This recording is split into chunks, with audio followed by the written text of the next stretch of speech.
In today's video, I'm going to teach you how to do a video call in Slack. If you're new to Slack or you've mostly been using it just for text messages, starting a video call might not be immediately obvious. Slack uses a feature called a huddle for quick audio and video conversations, and once you know where to look, it's very simple.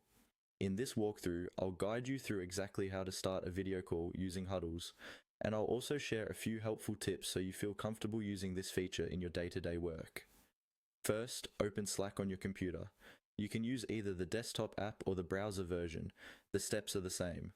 Look at the list of channels on the left side of your screen. These are the different spaces where you and your teammates communicate. Choose the channel where you want to start your video call. This could be a team channel, a project channel, or even a direct message with just one other person. Click on that channel to open it. Once the channel is open, look toward the upper right-hand corner of the screen. You'll see an option labeled Huddle. This is Slack's built-in tool for quick, informal conversations.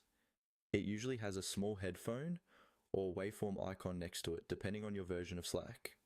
Move your mouse over that area so you can see it clearly. Now, to start your call, simply click on Start Huddle. The moment you do this, Slack will open a small huddle panel, usually at the bottom or side of your screen. By default, huddles often start as